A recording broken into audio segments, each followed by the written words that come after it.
Okay. Thank you very much, members of the press.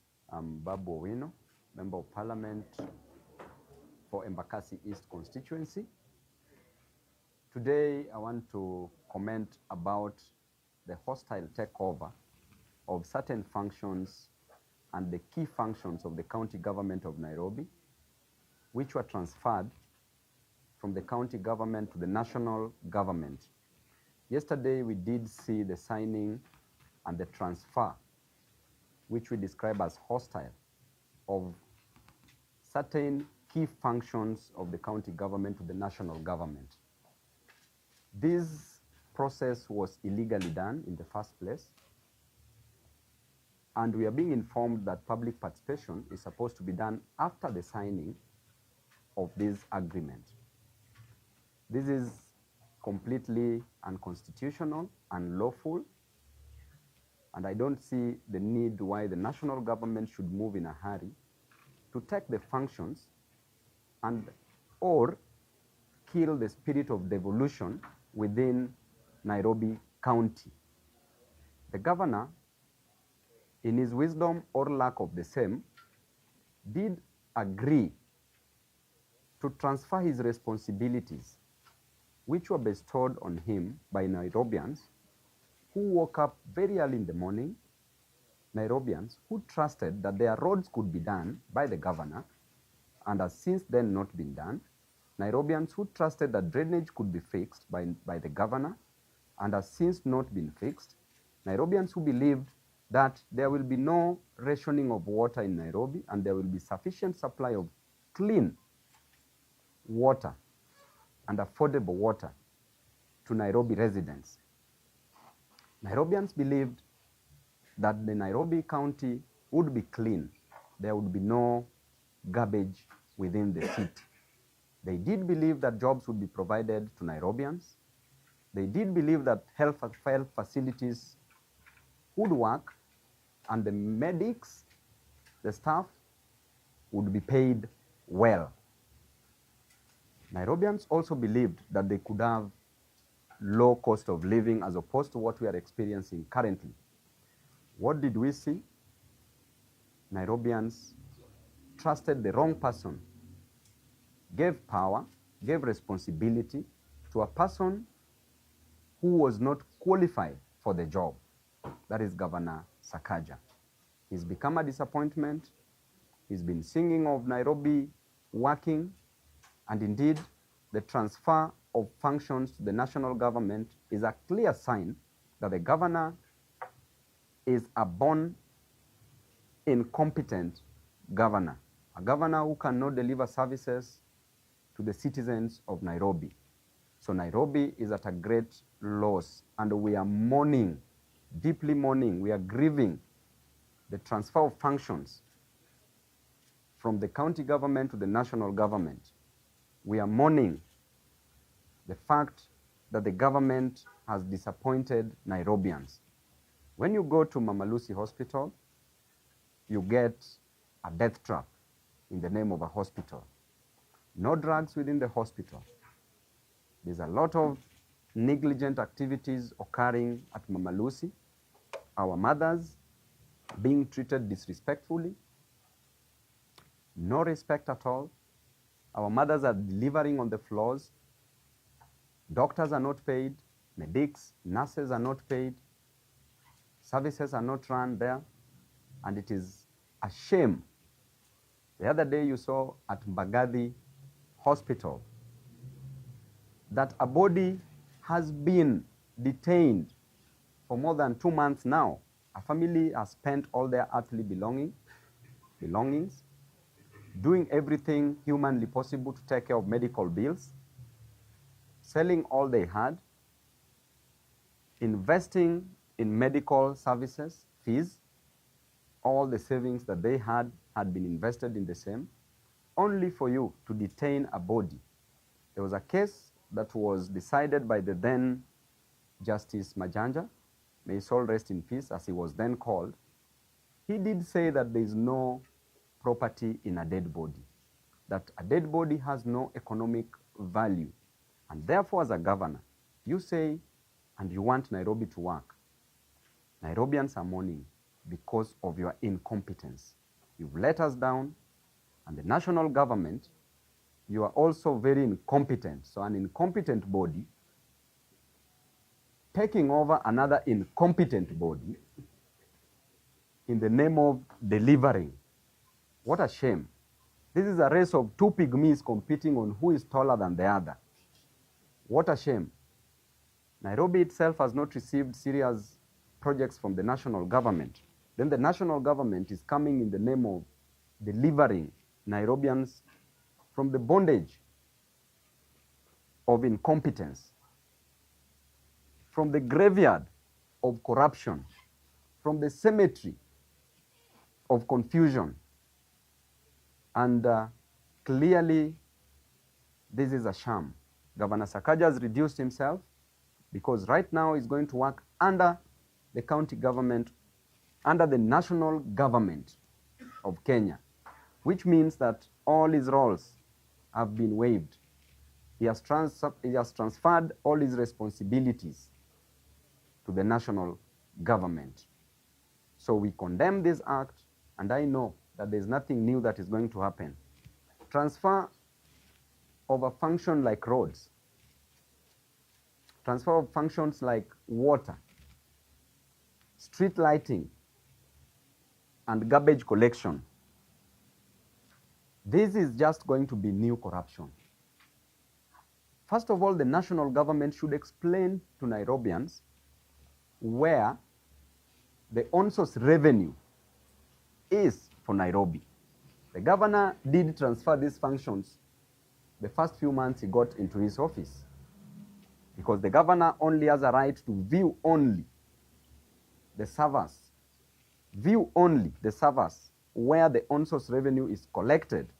And I will come back here with the dossier where the on-source revenue is collected at Interior Office. I have all that. There was a recommendation that the governor ought to have been prosecuted. He's being protected by the higher powers. And Nairobi can run itself. Nairobi is not that incompetent. It is a shame that the governor says that he's a governor by birth, yet destroying the same very place that he was born in, leaving it a worse place than he found it. But there's hope for Nairobians. Those who came by bus like myself will make it a habitable, affordable place for those who came both by birth and by bus, to ensure that Nairobi runs and we leave it a better place for Nairobians. So in that spirit, I want to tell Nairobians never to entrust, never to put their trust in such a born incompetent person. This time round, Nairobi will not reason with dimples. Reasoning will be with brains. It will be brains versus dimples. It's upon you to choose what will salvage you from the shackles of unemployment within Nairobi and get a clean, better, motorable city. A city under the sun, as we are proud of it. Therefore, I will invite questions from members of the press.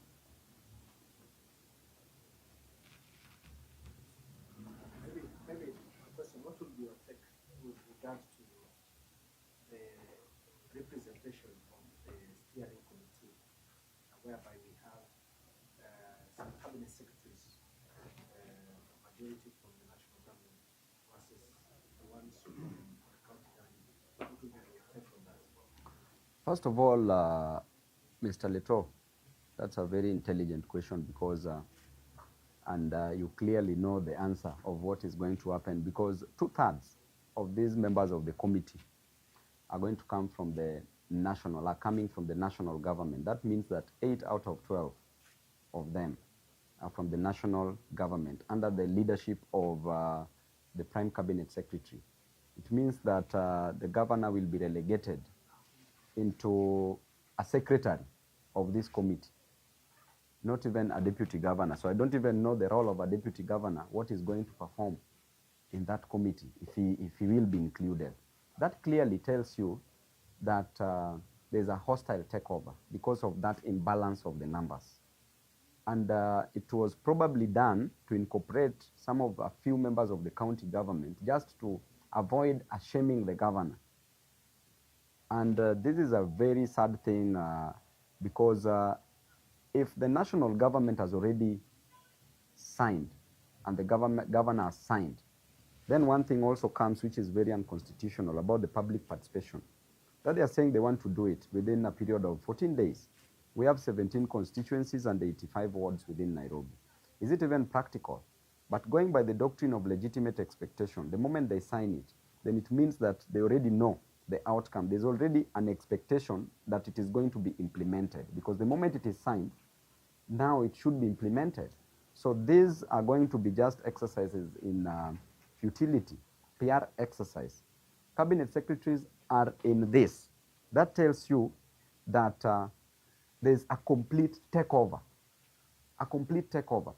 When you have a company and you own 50% of the shares, you own 51% of the shares, and another person has 49, this company belongs to who? To the 51%, correct? And that is why we were fighting that Safaricom ought not to have been sold, should not be sold. Because we know that this Nairobi is going to run under the leadership of President Ruto. Now, the next question is, what intention do they have with Nairobi? What is it that they want to do in 1 year that was never done in 4 years? What is it?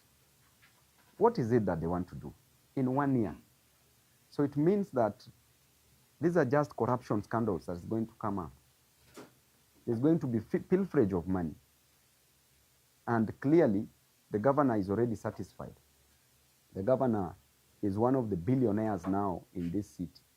It's quite unfortunate that he's a governor and he has created a billionaire in himself instead of creating several millionaires within Nairobi County. Yes. Ndio. Rais anasisitiza kwa sasa, anazungumza ile alipo, anasema kwamba hawajachukua kaunti ya Nairobi, kwamba wameshirikiana tu katika kufanikisha majukumu ya kaunti ya Nairobi. Sijui maoni yako yepi kuhusiana na hilo. Pili, kuna hili swala la uwajibikaji. Iwapo serikali ya kitaifa inatoa shilingi bilioni 80 kwa serikali kwa kaunti ya Nairobi, je, vipi uwajibikaji utafanyika? Utafanywa na bunge la kitaifa ama seneti ama kaunti? It becomes a problem if I... Yes. Unahisi kwamba Gavana Sakaja amefeli katika kutia saini mkataba huu, inadhihirika kwamba amefelisha wakazi wa kaunti ya Nairobi?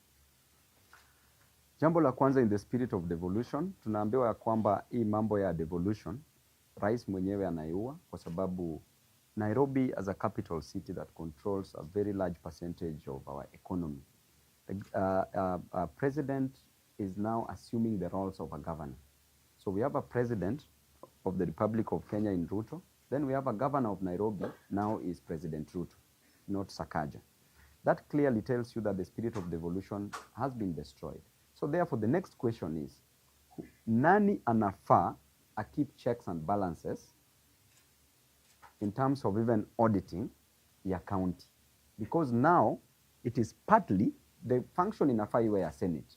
But now kuna national government that comes in. So which committees should they be subjected to within Parliament? That is the National Assembly and the Senate. So there's a lot of confusion, and that is why I'm telling you, in a scandal where these people wanataka wakule pesa za wana Nairobi, kwa sababu hawataki hata wawe audited. There's no auditing. Jambo nyingine, president anasema ya kwamba, anasema hajachukua Nairobi. The moment aliita governor, wakakubaliana na wakaforma committee. Hii ni a new NMS. So kusema anataka kuweka 80 billion is neither here nor there. Kwa sababu the county government of Nairobi in itself iko na debt ya close to around approximately 121 billion Kenya shillings, pending bills. These pending bills, you remember we were told that national government was supposed to pay it because NMS are the ones who did this. But they did it on behalf of the county, which means that the county also ought to have come in because these were functions of the county government. So this clearly tells you that if 121 billion cannot be paid, are they going to avail the 80 billion to do this job? And up to now, the last 4 years, 80 billion was not availed for Nairobians to do something. Are they going to work on it? Let me tell you, problem like water challenge, the national government, together with the county government, needs a total of only 100 billion Kenya shillings. And every Nairobian will receive water on a daily basis from Monday to Sunday by constructing more dams, around 2 to 3 dams. We only need close to around 100 billion. And we solve this water challenge permanently. And that 100 billion can come from the county government and the national government. County government alone, according to the recent World Bank report, clearly states that county government should be having an on-source revenue of close to around 67 billion Kenya shillings. Out of that, 37 billion is coming from these billboards and the billboards advertisement, sorry. So 37 billion. So which means that if a governor is competent enough, should be collecting 67 billion. Then with an additional of approximately over 20 billion from the national government, that's 87 billion Kenya shillings. But what do we always declare? We have a budget of 43 billion Kenya shillings annually. The governor has never reached even a collection. We've never implemented this budget fully because every time the government is boasting of having collected 12 billion, that is what he declares. Meanwhile, he has only a right of viewing only. So it means that the fact that he agreed that he should be viewing means that there's money that he gets from the back door. Okay? So this Nairobi is a graveyard of corruption. All these things which are being introduced is just about corruption. We've been told these things severally. We've been told that jobs will be given to the youth. We've been told that a mama mboga will graduate from selling a mboga to owning a supermarket. We've been told that a boda boda rider will graduate from having a boda boda to having matatus. We've never seen these things happening. Now you are being told again that 80 billion will be availed for Nairobians. Meanwhile, in only one financial year, Nairobi should be run on 87 billion Kenya shillings. So that is even an understatement, which means that they are collecting so much money that they are not declaring. The other day, the Auditor General was complaining.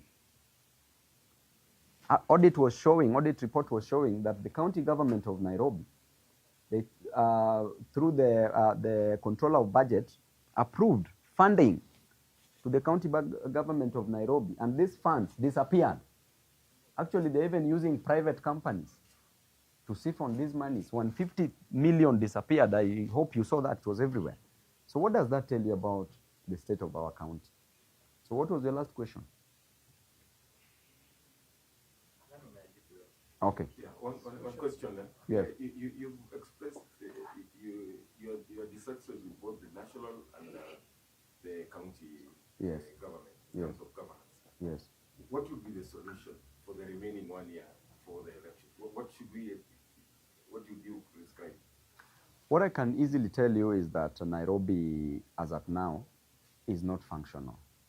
What couldn't be done in 4 years cannot be done in 1 year. There's a reason why we are elected in office for 5 years, so that you prorate and you use your budget. Nairobi is run on a budget, and there's an on-source revenue together with the national government revenue that we receive. And if we've never implemented this budget to its full, then there's nothing to expect. There's no miracle to expect. The only thing that we want is that Nairobians should change the leadership of Nairobi so that when we come in, we deliver these services. As a member of National Assembly, you've seen my great work at Embakasi's constituency.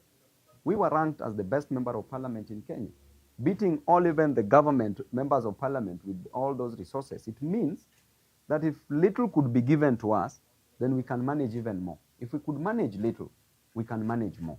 And we just want an opportunity where we can help majority of Nairobians get services. We want to create an enabling environment for even Nairobians to do business.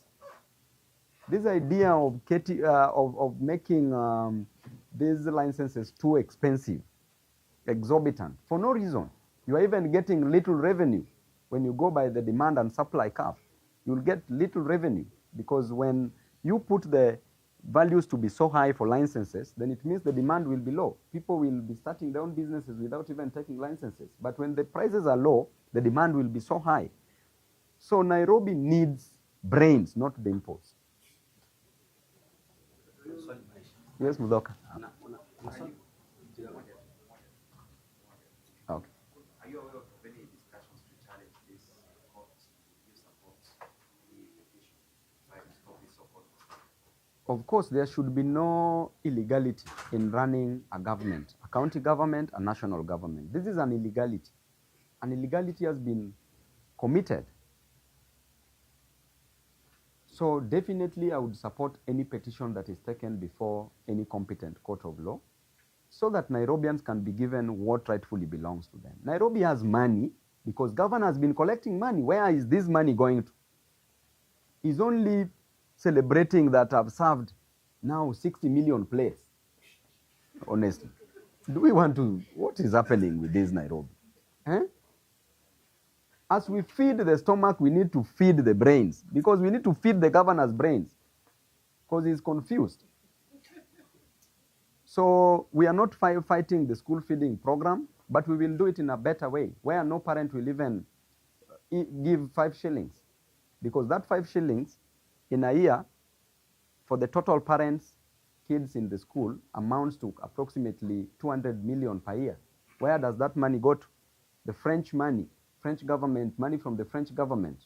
Where does it go to? Over 150 million Kenya shillings. The 4 billion that was set aside for it. So we look at what is happening, honestly. Leto, with 4 billion, how many jobs can you create in Nairobi? To be honest. But sure, we agree there are challenges in Nairobi, very unique challenges.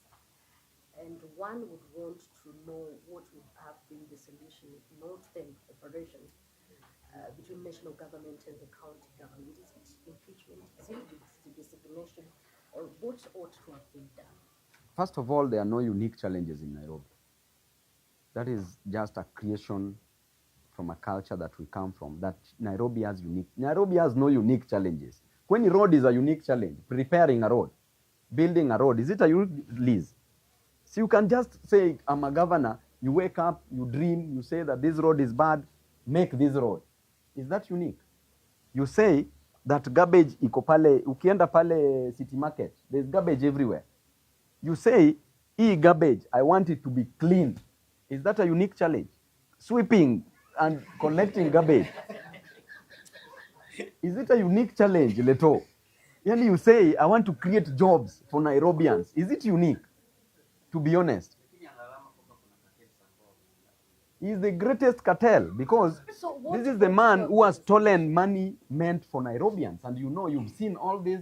The DCI at one particular point had recommended that this person was supposed to be arrested. Actually, the file is with the DPP. I don't know why the DPP is sitting on this file. Let me tell you, my brother. Nairobi, the problem is the governor. Me as Babu Owino, if I want to finish even 100 cartels at a go, I've been elected as a governor. You have the people, you have the instruments of power, and then you have the will, the passion, and the energy to change lives of Nairobians. If I give you a job as a cartel, nikakwambia collect takataka, legally done, and you don't do it, you want money to be paid hewa, sintakuhamisha Nairobi. I will just come to your house and tell you, do our work as Nairobians, ama uhame Nairobi. One, the moment you have the instruments of power and you have the people, who is the, kana cartel shtua you? Bwana cartel atarudi ataishi huko kwa mshtuni. This is just jokes, because these cartels are the ones who are funding the governor. The moment you are funded by these cartels, the moment these cartels, when he got into office, these cartels gave him around 3 Range Rovers. You already have Range Rovers. You are now excited. You are smiling like Kibaki on a 40 bob coin. So, guys, bwana, let us not joke around, bwana. Nairobi needs serious leadership. Serious leadership. You are given Range Rover. How will you deal with these cartels? You are the one who's eating money. You are the bigger cartel. Bwana, these cartels, I can finish them in 1 week. 1 week, and there will be no cartel in Nairobi. This work does not need jokes. It needs serious people. Away from Nairobi, I know there are demonstrations or rather protests by opposition, united opposition on Friday because of IG culture. Are you going to be part of that team? And what do you think ought to be done on what is happening to Kenyans who attend to rallies? It's very important to learn from history and note that even the current president of the Republic of Kenya, at one particular point, he was in opposition. And by the time that they were being tear-gassed and lives were lost, clearly he should learn something from it, because he should not serve us with the same medicine. And I'm so disappointed with the governments of the day, the regimes that are coming in, because we have rights that needs to be protected. We've come from very far. Right to picket, enshrined in the Constitution. A right to speak. Freedom of speech is the oxygen of democracy, Liz. So, by the end of the day, why do you want to tear gas your opponents? It is only fear that can make you tear gas them. Otherwise, if you are confident that you're going to win, then why don't you let your opponents also do their stuff? Why do you tear gas people in a church? Why do you kill? We went to Kajiado, Kitengela, a very peaceful rally, then police starts rioting just next to us. Starts throwing tear gas everywhere. Is that not rioting? And then killing a person, an innocent Kenyan, whose only mistake was to come and listen to the solutions that we were giving, whose only mistake is to protest against high cost of living, whose only mistake is to protest against unemployment, whose only mistake is that he doesn't have money to pay fees for his kids, to pay rent and to buy food. And then that person, you send him to his grave. Honestly, what are we trying to do? Kanja should resign. Actually, kazi yake imeisha. Atoke kwa ofisi very fast. This is a man who should leave office. You know, wanasemanga, oh, why are you saying this? Are you not scared of what? Kanja should leave. See, time yake may expire. He's in office now illegally, right? He should leave immediately. So I support this demonstration. Na huwa nasema, hii nchi yetu. Liz, nini litoa wazungu hapa Kenya? Maandamano. Si ni kweli? Nini lileta multipartyism? Watu wa media tuongee, mnajua hizi vitu mko na records. Nini ilileta multipartyism? Nini imeweka Mbadi kwa ofisi?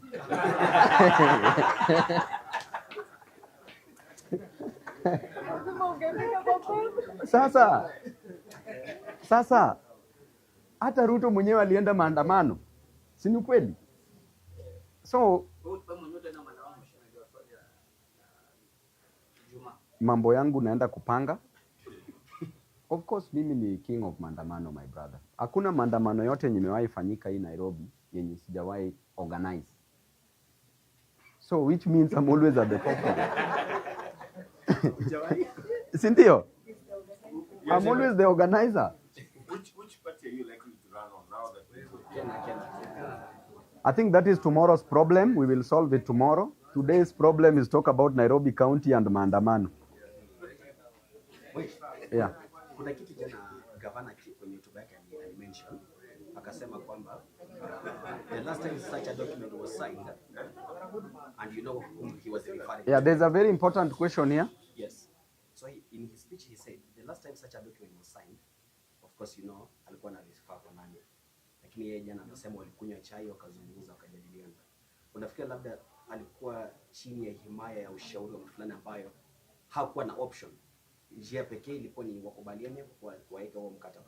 You know, for the county government to notice an incompetent national government to notice that the governor of Nairobi is incompetent, it means that indeed the county government is incompetent. right? So the idea of signing is coming as a result of trying to help Sakaja from these challenges because he's already incompetent. He can't deliver. Person who signs, it doesn't matter where you sign it, on a tree, under the bed, in your own house, and you present it to State House, or hiding, you've signed it, meaning that you've already said that this work is too heavy, I can't manage it, and therefore help me manage. Ona wamepatia hata prime cabinet. Look at people the way they are incompetent. Ati ndio sasa watakuwa governors wa Nairobi. Honestly, we are joking, my brother. I think we are joking. Nairobians, Kenyans, please, as you are going to elect your leaders, look at these leaders well. Don't just elect leaders because time has come for you to eat. Elect leaders who are going to work for you. Get to know how did these leaders perform from before. You will know. And based on that, do not bring back leaders who are not competent because you are joking around with your own future. Tumemaliza? Asanteni sana.